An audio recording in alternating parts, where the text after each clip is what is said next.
Good morning. Welcome. Thank you all for joining us today.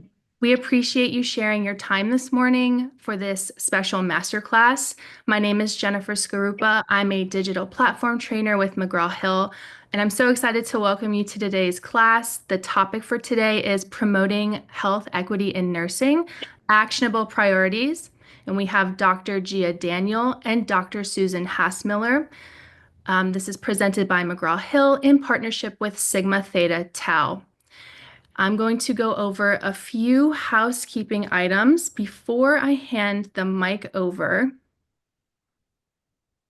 So first, no worries, everyone is automatically muted.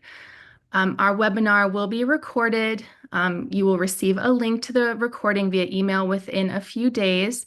There will be time for questions at the end, but again, feel free to utilize the chat at any time during the session with your comments or your questions.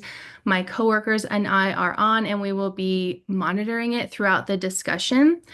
And finally, if you have any tech issues, please chat the host, or you can email us at customersuccess@mheducation.com. And all right, with that, I will turn it over to Sigma Director of Marketplace Operations, Darren Lowe, to introduce Sigma and our guest speakers.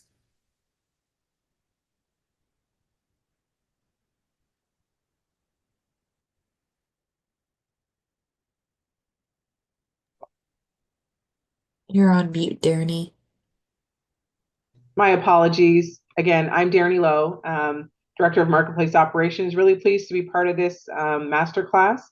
And I just wanted to tell you a little bit about Sigma for those that may not know about our organization. We have been around since 1922. We were originally founded by 6 nurses at Indiana University. We are one of the largest professional organizations in the world, with over 100,000 nurse leaders, with membership that is by invitation or application, and it's based on academic merit for the undergraduate and graduate level or leadership qualifications. Sigma is an accredited provider of NCPD, and we publish award-winning books, and we have 2 high-ranking peer-reviewed journals. Next slide, please. I wanted to tell you a little bit about our why. With more than 100,000 nurse leaders around the world, we are proud to call ourselves Sigma nurses. I am a Sigma nurse as well. Our vision is to be connected, empowered nurse leaders transforming global healthcare. And our mission is to develop nurse leaders anywhere to improve healthcare everywhere. Next slide. Our global statement, this is explaining our why.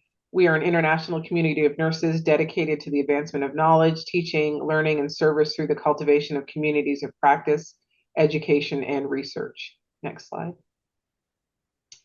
Our dedication and to wellness and our guiding principles is that we will actively engage with nurse leaders throughout the world. We will foster that global development. We always consider the local, regional, and global impact of our decisions, and we do embrace innovation. Next slide. Sigma serves registered nurses at all levels globally. Next slide. And just some of our value propositions and what makes us different. We're well respected and known for our quality in leadership, scholarship, and education. Our programs are mapped to national and international quality standards and competencies. Our members include nursing finest across the globe, positions of leadership with decision-making capabilities for program adoptions. And then we fill the gap for comprehensive nurse leadership training. Next slide. So I am pleased to announce or to introduce you to 2 of our award-winning authors. Dr. Gia Daniel, PhD, Assistant Professor at Nell Hodgkins Woodruff School of Nursing, Emory University. Gia Daniel is an Assistant Professor at Nell Hodgkins Woodruff School of Nursing, Emory University. That's a mouthful, excuse me. Where her funded program of research focuses on understanding the sociocultural and environmental influences that affect sexual health barriers and outcomes. She is particularly interested in sexual health outcomes of Black women that present as race-based disparities, including sexually transmitted infections and HIV/AIDS. Dr. Daniel is a fellow of the Betty Irene Moore Fellowship Program for Nurse Leaders and Innovators and devotes her time to diversity-related initiatives in her research and the nursing profession. She is passionate about working with and in the community to serve others and was nominated for a Barbara Vick Impact Award for her work in HIV. She partners with Sister Love Incorporated on the Healthy Love Bus, a mobile sexual health clinic. Dr. Daniel is also co-editor of Taking Action, Top 10 Priorities to Promote Health Equity and Wellbeing in Nursing, which was awarded first place Book of the Year in Healthcare Administration and History and Public Policy by the American Journal of Nursing. Welcome, Dr. Daniel. I'm also pleased to introduce you to Dr. Susan Hassmiller, RN, PhD, FAAN, co-founder and principal of Sulu Coaching and Consulting. Dr. Susan Hassmiller is a co-founder, principal, and an ICF certified individual and group coach for Sulu Coaching and Consulting, with a practice focused on galvanizing the skills and expertise of healthcare leaders. Dr. Hassmiller has devoted her career to strengthening the nursing profession, improving population health, and advancing health equity. She is a professor of nursing at Florida State University and adjunct faculty at the University of North Carolina at Chapel Hill, and serves on numerous boards. During her quarter of a century at the Robert Wood Johnson Foundation, she served as a senior advisor for nursing and led the effort to advance the landmark National Academy of Medicine recommendations for both Future of Nursing reports. Hassmiller has held numerous leadership positions at the American Red Cross, receiving the Florence Nightingale Medal from the International Red Cross for her courageous contributions to the profession. She is an elected member of the National Academy of Medicine and is a fellow in the American Academy of Nursing, where she holds a living legend status, and most recently, the 2025 Nell J. Watts Lifetime Achievement in Nursing Award from Sigma Theta Tau International. She lives in Cary, North Carolina with her husband and co-founder of Sulu Coaching and Consulting. And please welcome Dr. Susan Hassmiller. Next slide. So I'm going to hand it off to Dr. Daniel and Dr. Hassmiller, and they're going to take you through this wonderful presentation. Thank you for your time. Hello, everyone from around the world. We're so excited today. Thank you. My name is Dr. Gia Daniel, and with me I have Dr. Susan Hassmiller, and today we are presenting Promoting Health Equity in Nursing, Actionable Priorities, which is based on our award-winning book, Taking Action, Top 10 Priorities to Promote Health Equity and Wellbeing in Nursing. Sue, take it away. Thank you, Gia. I'm so pleased to be here, and hello, everyone, from where I happen to be today at a Red Cross meeting in San Marcos, Texas, right outside of Austin. So next slide, please. What we thought we would do in setting up this presentation is three things: what we know, what it means, and what you can do. We're all about action. So if you have had any exposure to our book at all, you know that it is all about action and hence. Next slide, please. So starting with what we know, I always like to start with what we know, the facts, especially in today's day and age. Let's just start with the facts, shall we? Next slide. So here's the challenge. Here's the challenge in our country. We know that we spend the most amount in the world of any country. I think everyone knows that. And I think maybe what a lot of people don't know is that for the money, we have the poorest outcomes. How can that be? How can that be?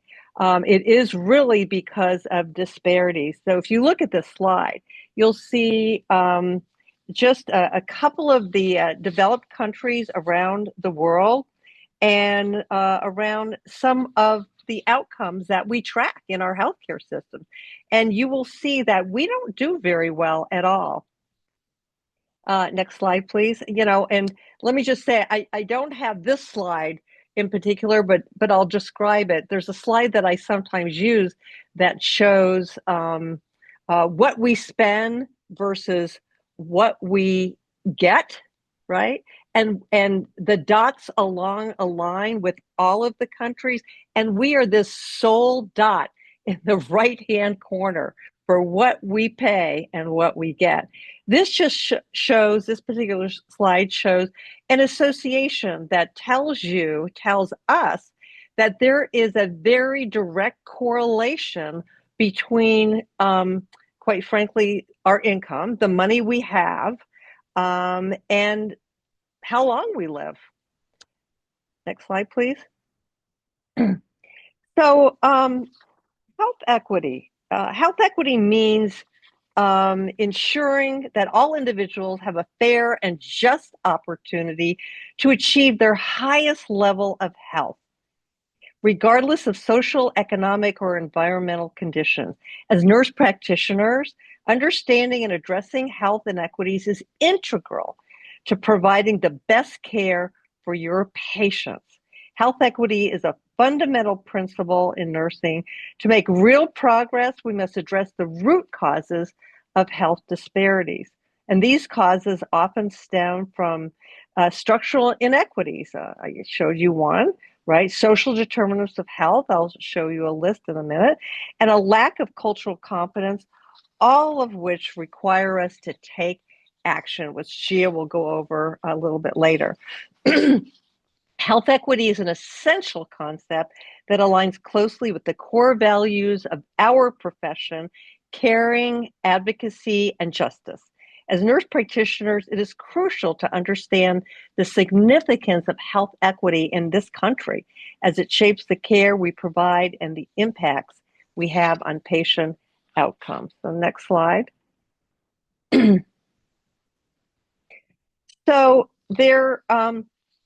there's a lot of research. I remember doing the very first Future of Nursing report, and actually the first chapter, and what we really focused on was that all nurses are allowed to practice to the full extent of their education and license. And because the National Academy of Medicine and any report that comes out of that building, quite frankly, has to be research-based. Every statement, every fact that we find has to be checked by a lawyer and a group of researchers. We know unequivocally the research that nurse practitioners contribute mightily in this country. So there are several original research articles, systematic reviews, and meta-analysis to support the care of patients managed by NPs, you all. Some of the data are 30 years old. So quality care by nurse practitioners is not a new phenomenon. Sometimes you'll hear things in the paper or hearsay about what nurse practitioners can or can't do, and the quibbles behind that. But the documentation over the decades has proven otherwise. You can find the publications listed on the American Association of Nurse Practitioners website, and we have no doubt that nurse practitioners provide competent care within the scope of their practice and improve patient outcomes in this country. Next slide, please. So here are some health inequities that I mentioned earlier. I talked about the link, the direct correlation between income in this country and our life expectancy. So the social determinants of health, very important to really understand that these are the things that really contribute to a person's health in this country. If people have a job, if they have a roof over their head, if they can get to where they need to go, whether it's a job or a doctor's appointment or the grocery store. So reliable transportation, neighborhoods where they feel safe to walk around, good schools, fresh food, and adequate green spaces. I think if you think of your own life, think of yourself for a moment and the things that you have in your life that contribute to health and the health of your family. And just imagine taking any of these things away from you and how that might contribute to your quality of life your physical and especially your mental health, of course. Next slide. So the social determinants of health are the conditions, again, which are where people born, live, work, and age, and they have a huge impact on our lives. And they include the factors that I just went over. So as nurse practitioners, you can help address these determinants by screening for issues such as food insecurity, housing, instability, and transportation barriers. And these challenges often prevent the attainment of the best possible health outcomes ever. Next slide. There are other inequities as well, and you can see from this wheel that these are all of the inequities. And in this country, I think everybody understands why we have great disparities more than any other country in this world, on this globe. We are the country of haves and have-nots. The rich are getting richer and the poor are getting poorer. So unfortunately, the gap between equitable care and healthcare just continues and will continue to increase. And that is my, my dire concern at this moment. So with that, I'm going to turn it over to Dr. Daniel, now that we have the facts. Thanks, Dr. Hasmiller. Next slide, please. So what does all of this even mean to you as a nurse practitioner? Next slide. For starters, promoting health equity means that you commit to ensuring fair opportunities for health when you're providing care. Different patients have different needs, which we know that. And so it's not expected that you would provide the same care for every patient, but it is expected that you would provide equitable care and make sure that each patient's specific needs are met to the best of your ability. This involves being intentional about addressing social, economic, and environmental factors that may hinder the patient's progress towards optimal health. Take a moment to think about, what does health equity mean to you? Does it mean equal access to care, addressing social determinants of health, ensuring culturally competent care? All of these? None of these? Continue to think about what health equity means to you throughout this presentation and even after this presentation as you move forward with providing care to your clients and patients. Next slide, please. Structural inequities refer to the policies, systems, and practices that perpetuate social, racial, and economic disparities. These disparities contribute to unequal access to healthcare, poor health outcomes, and reduced quality for marginalized communities.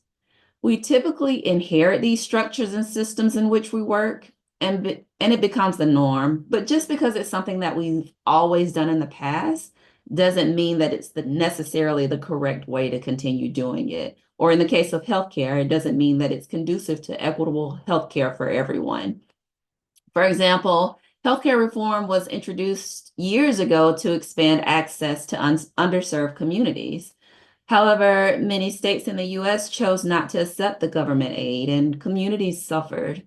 I live in Georgia, and I saw a report just yesterday that over 500,000 Georgians are losing their healthcare coverage. They actually lost it yesterday due to the unwinding of the process that provided healthcare coverage after the pandemic. So it's very unfortunate that the health of these individuals is almost certain to decline. Next slide, please. Building trust with communities is a cornerstone of health equity.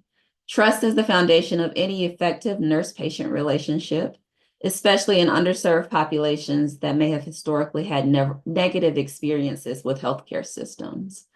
While providing healthcare, as nurse practitioners, you should listen actively and show empathy for those you care for.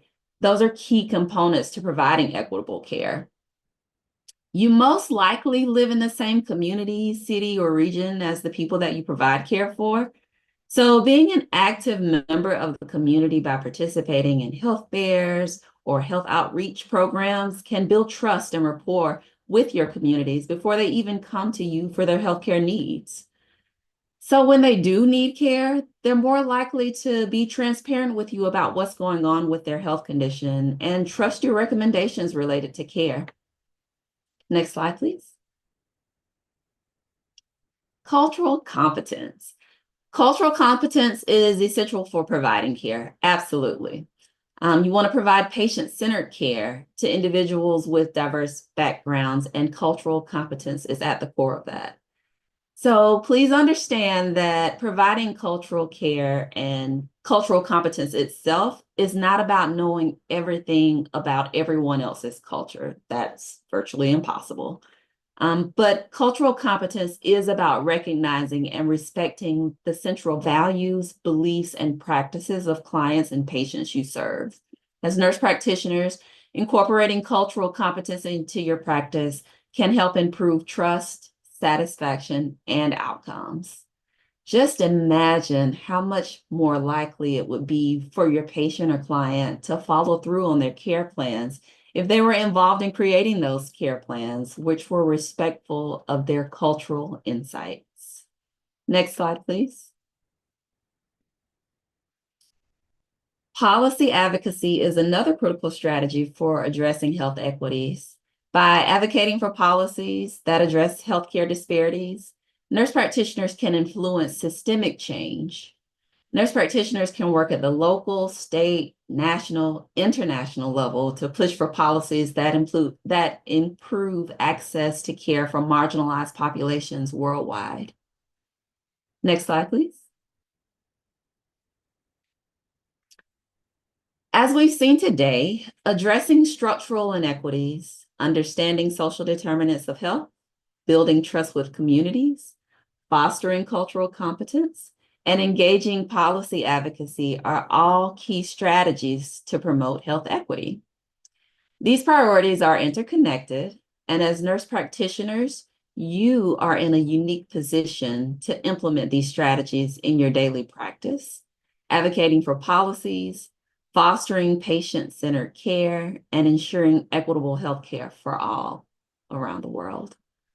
It is vitally important for you to take action and be intentional about your daily practices when providing care so that you can be a part of the solution for reducing health disparities and improving overall outcomes. Next slide, please. One example of how I'm putting it all together is the Healthy Love Bus, which you can see here. I received an opportunity to apply for funding from Direct Relief's Fund for Health Equity.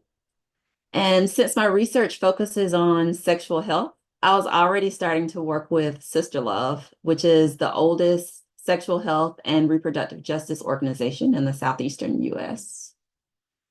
So understanding and appreciating their knowledge and experience with the community that they serve, I asked them what they needed from me to expand the work that they do. I didn't want to go in and tell them what to do and how to do it because this is their space and this is what they do on a daily basis. And so ultimately they requested a mobile sexual health clinic. And so I wrote a grant for exactly that. And the pictures you see here are of that 2-room mobile clinic, the Healthy Love Bus. So Sister Love has been able to provide sexual health education and STI and HIV testing for a couple of thousand people since we started a little while ago. We're now working to expand services to include a family nurse practitioner who will diagnose and treat the clients that we see on the Healthy Love Bus. I plan to use the outcomes data from this work from the service expansion work with the nurse practitioner to advocate for full practice authority for nurse practitioners in the state of Georgia because it is currently limited. So you too can use your connections and the resources around you to improve access to quality care. You only need an open mind and an open heart to get started. Next slide, please. So what does this look like? What can you do? Next slide. As nurse practitioners, you can address social determinants of health by screening for social needs during patient visits. Some electronic medical record systems will allow you to select specific concerns, but don't just stop at clicking there. Be sure to follow up and connect patients with the appropriate resources. You're not expected to know everything that's available, but a lot of times you can connect them with social workers who are skilled and wonderful, just amazing human beings at providing resources for people related to social determinants of health. Nurse practitioners are uniquely positioned to advocate for and implement strategies that reduce health disparities and improve health outcomes. Remember that nursing is the most trusted profession, so people tend to listen. Use your voice in a leadership position or on a board, and keep in mind that it doesn't have to be a nursing-specific board. Non-nursing boards love and appreciate the nursing perspective too. The Nurses on Board Coalition is a great way to find these opportunities to serve. Nurse practitioners can also advocate for policies that eliminate barriers to care, such as improving access to healthcare for marginalized communities. You're not expected to do this alone. Join your state action coalition. Join a nursing organization relevant to your area of care or interest and support their political efforts. There are international organizations that you can join as well. It's a great way to stay informed about the work that you do and the work that surrounds the work that you do, and to promote health equity. Next slide, please. Nurse practitioners can build trust by engaging with communities, as I said before. You can listen to their needs and demonstrate respect and empathy in all interactions. This goes back to participating in community health fairs and outreach programs like I mentioned earlier. You'd be surprised how many people have not had their blood pressure checked in years and have no idea what those numbers mean for their health and potential outcomes. Some may not even know what practical modifications they can make to improve their health. You, as nurse practitioners, are privileged to have a wealth of information, a wealth of knowledge that's not necessarily common to everyone. Share it with the community to promote health equity. If you're treating a patient from a different cultural background, ask about their healthcare preferences and their beliefs.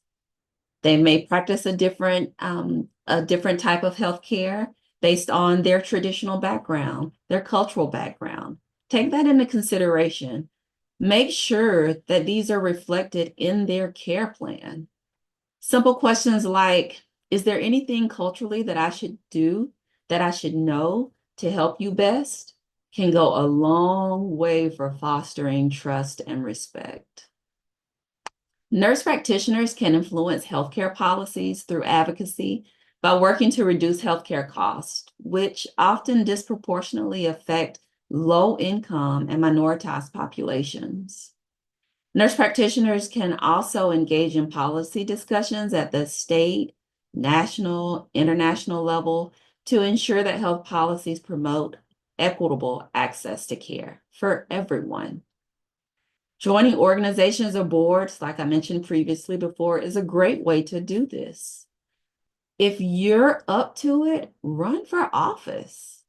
Nurses are active members of the government from the local to the federal to the international level, and many of them are leading the efforts to mitigate health disparities and promote health equity. Next slide, please. In conclusion, promoting health equity requires a multifaceted. You're not expected to do it alone. You don't have to do it alone. It takes all of us.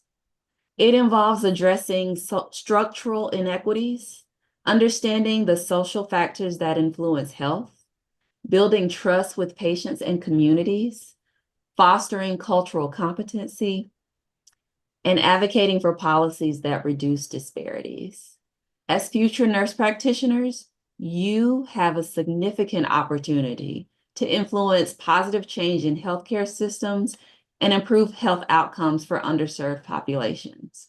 All you have to do is take action. Next slide, please. Thank you for your time and attention. Okay, so thank you, Dr. Daniels. That was very helpful, very informative. And we know you probably have questions, and we want to know what those questions are. But we're also really interested in what resonated with you. As you reflect upon what you heard and the practices that you have in your own community, what resonated with you, and what are you doing in your practice? Some examples from your life. Let's do a little sharing here. I'd love to hear that. So, first, what made most sense to you? What resonated with you? So, I don't know if we can, raise hands, open the mic, or if we're doing this by chat, but I'd love to hear from you. Okay, so do both chat. So Darian, Yeah, Emily, are we able to open the mic here and look for hands? all participants are muted, but it looks like Okay. we are getting some feedback in the chat here. So it looks Okay. like Shani said follow up on cultural competency, faith-based communities, example parishes have their own nurse practitioners, so they understand the complex needs of religious groups. For others, similarly, their own nurses. Linguistic and cultural groups can have such. So that is one piece of feedback that we've gotten so far.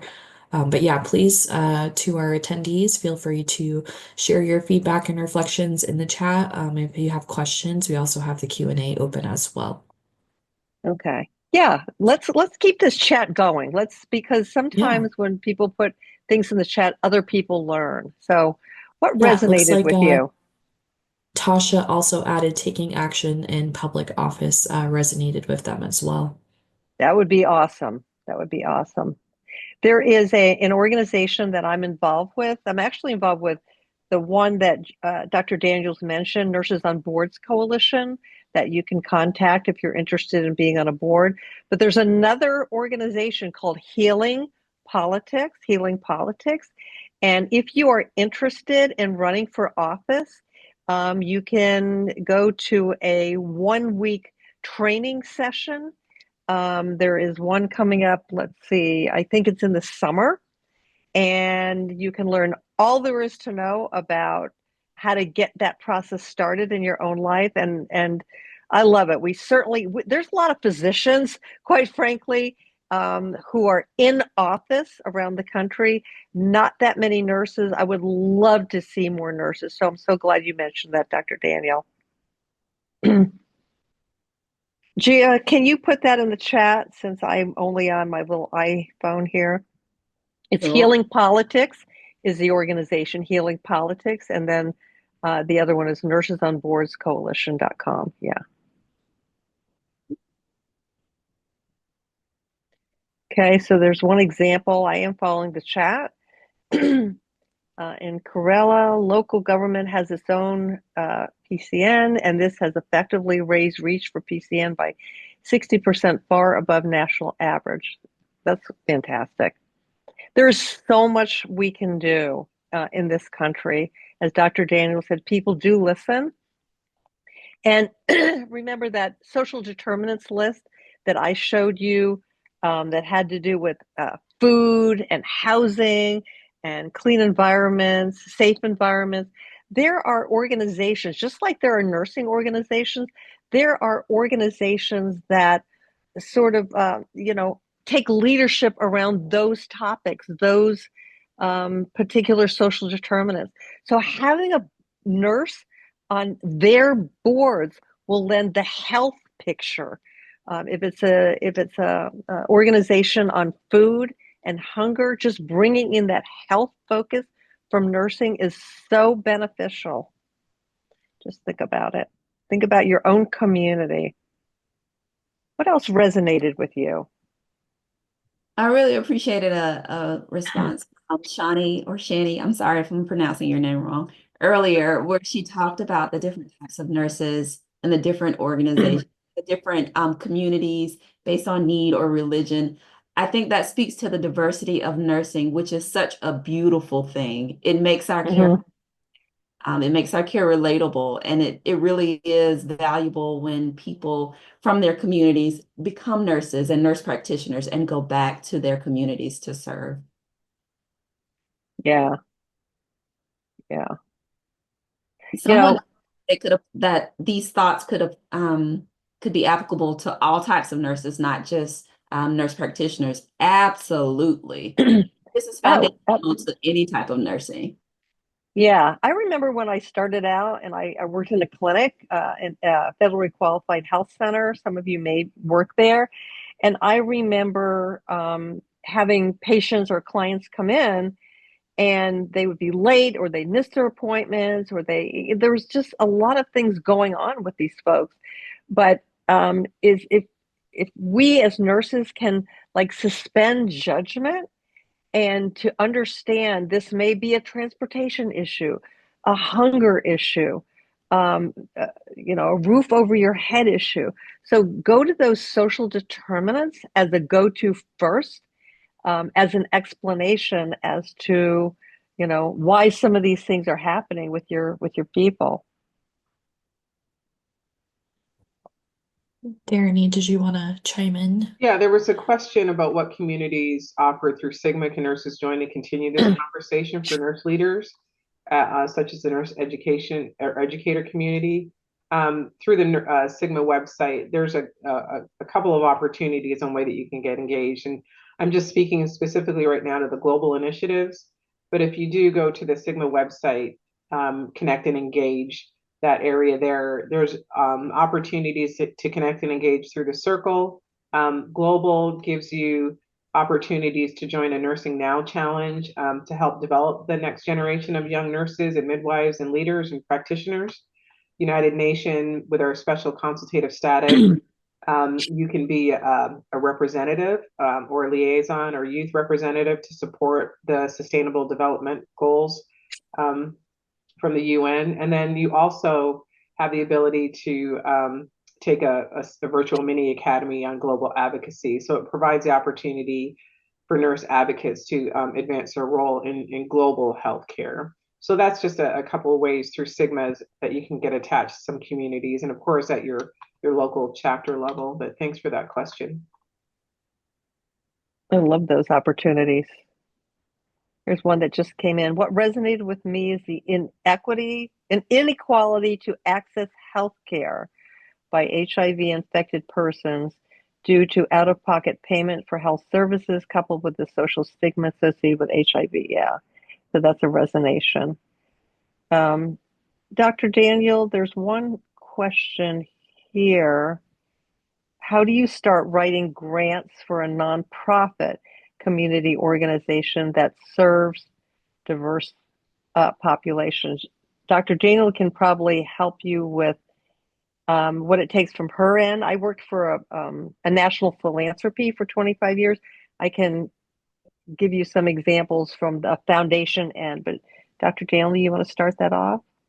Yeah, sure. Great question. So I think when we think of academic institutions, people shift towards the more federal type grants, state funding, funding through HRSA, those types of things. But with nonprofits, what I found helpful are the other nonprofit organizations. And so a lot of them have initiatives where they want to give back to the community, where they want to find ways to engage in community. And so they're looking for partners who are already in the community doing the work to help them fulfill that goal. So my recommendation would be to actually Google nonprofit organizations and see what they're doing. And keep in mind that a lot of for-profit companies have nonprofit organizations associated with them. And so with that, you can go in onto their website and find the foundation that they're associated with and see what opportunities are available. Use your nursing background, use your nursing connections to reach out to someone at the institution, at the foundation, at the nonprofit organization to see what they're looking for. Check out their mission statement, check out their vision, see how the work that you want to do aligns with that, and move forward with completing those applications. But they are out there, they're just kind of hidden a bit. Sometimes you have to Mhm. step outside of your circle or your box to find these opportunities, but they are out there. That is such great advice. And I love what you said earlier in the presentation, Dr. Daniel, about listening, just listening to the needs of if it's a foundation, if it's a community, just listen. And you're so right about, stepping outside of the funding box and digging deep, because there are foundations that are listed. If you go to Grant Makers in Health, that's another organization, grantmakersinhealth.org, that will list the funders in your area, in your state. And then each state, not every state, but a lot of states have regional association of grant makers, and they come up with things that they want to fund in particular, and to see if there's an alignment between those funders. But Dr. Daniels also mentioned that private entities have foundations. They all do, like banks, like PNC, Bank of America, the pharmaceutical companies, Target, you name it. For tax purposes, private companies need to give back if they want to, have some tax advantages, right? So it benefits us. So you have to look deep into those companies to see what those foundations are and what they represent and what they want to do.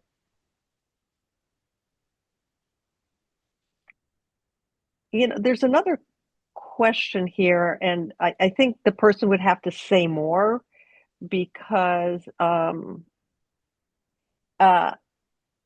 there's a lot of ways you can take this, but there's a question that says there's a lot of fear and apprehension regarding liability for prospective nurse practitioners. Can you throw light on this? Again, I'd want to know more about what that questioner is asking, but I don't know if you want to make a comment on that, Dr. Daniel. So I'm kind of like you trying to figure out more about the context. Can that person provide some more context in the chat? Yeah, yeah, yeah. That would be There's a helpful. lot of fear. There's a lot of fear and apprehension, but exactly what behind your question is, I think, what we're asking. Yeah. So, any other questions or what resonated with you, or we would love to hear. Is there an example from your own practice of what you're doing, what you have done to address a social determinant or social determinants? What you're doing with your patients. I would love to hear from two people. That's my goal. Tell me what And you're doing. while they're putting that in the chat, Dr. Hassmiller, someone did mention that people tend to view social determinants of health as a negative force. It's important to recognize that social determinants of health are present and solid, can be a community strength. I can appreciate Uh-huh. that. It Mm-hmm. is a determinant. We do tend to focus on the negative outcomes of that. Mm-hmm. But that's where the gaps lie. So in reality, in what we know, that is what we know. So we have to face that reality that those are the things that affect a person's health.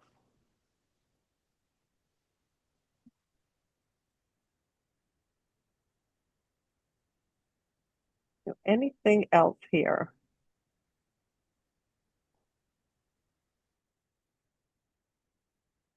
Maria mentioned each community is unique. Taking the time to learn your community needs can assist in implementing a plan of action. I love that, the taking the time. Yes, don't just yes, you have a ton of a wealth of information, a wealth of knowledge available, but don't just go into a community and tell them what they need. Take time to listen and assess and get to know the people.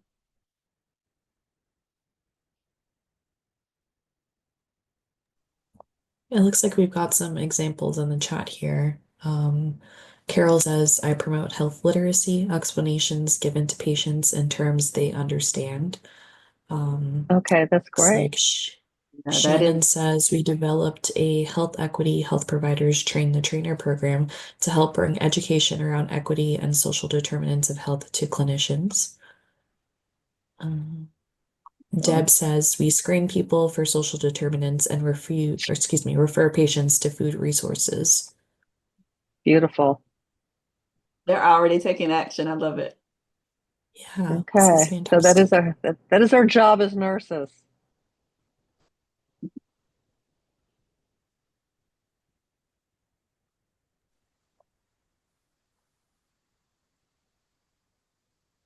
Cynthia Lewis says poverty, brain chemistry, and substance abuse disorders in our rural communities. So much work to be done supporting through advocacy, political action where appropriate, and intentionally gauging bridging opportunities.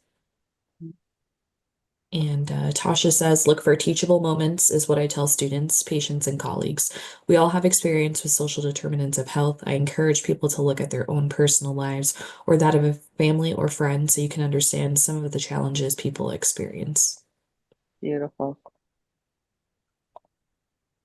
I think we got a little more context around the previous question about the apprehension for NPs. Okay. It looks like the person that asked this question said that they don't have NPs in their country yet. However, the council has Oh, programs for NPs. Several organizations have started, but hardly any takers. When we are discussing this with students and young nurses, they are afraid that there are no systems of support in case of any legal issues. There's no liability insurance support, though organizations want to promote NPs. Oh, yeah. So I would recommend that you contact, if possible, our Association for Nurse Practitioners in the United States. It's a very strong organization, and they would be able to give you support for, how to proceed, perhaps. I also wonder about the World Health Organization. They have a section of nurses who may be able to support. Dr. Hassmiller, what do you think about that? Um, I'm not sure, but yeah, possibly, yeah, Okay. yeah.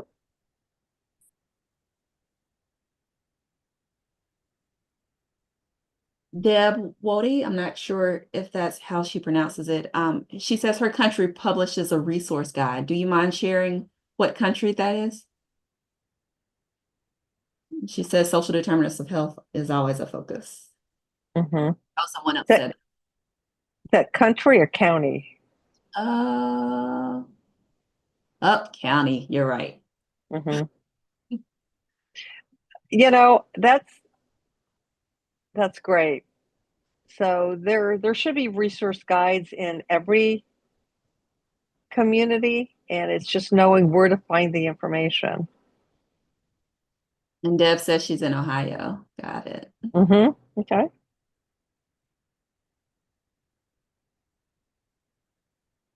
I love this. As a professor with clinical focus on community health nursing, all student clinicals are in collaboration with nonprofit services and high need groups. That is perfect. You are right on target there, That's amazing. Debbie Jansen. This is what all nursing schools should be focused on. Yeah. Yes. On that topic, I do have a question, and that's what changes or just improvements really would you recommend in nursing education to better prepare future nurse leaders to address these health equity challenges? I would say doing exactly what Debbie Jansen is doing, because you just have to, have clinicals in the community with underserved populations, with the groups that we mentioned that represent the social determinants. And that's going to be really most helpful.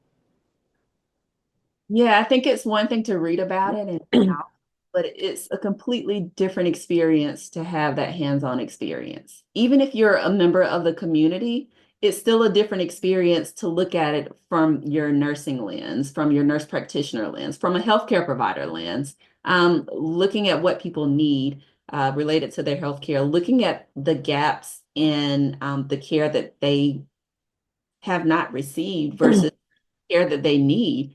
It's a different perspective, even if you're a part of the community, which I have learned to appreciate. As mentioned in the introduction, my work tends to focus on Black women. I am obviously a Black woman, but I still learn something new every time I go out into the community to do work. So there's so much valuable experience and learning opportunities in actually having the hands-on experience. So I do think that's one of the strongest ways to move forward with that.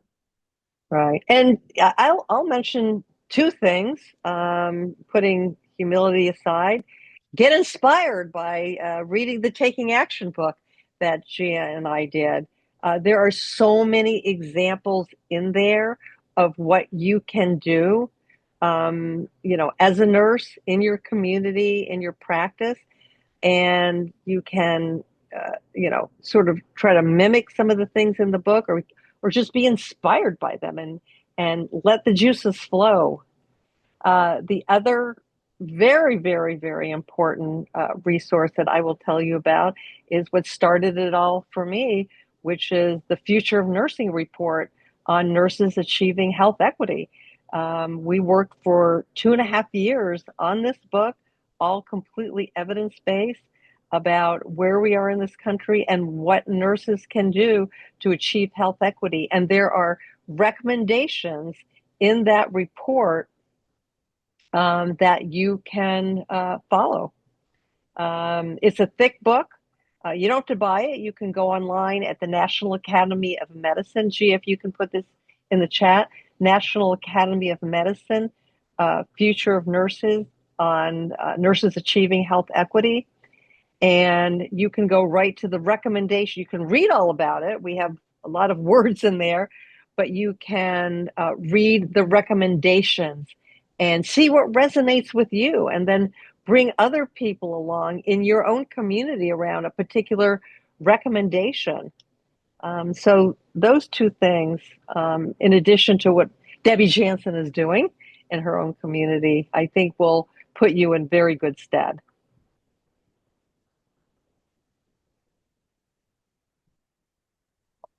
And I just put, excuse me, I just put the link in the chat for you to go straight to it, and download the report.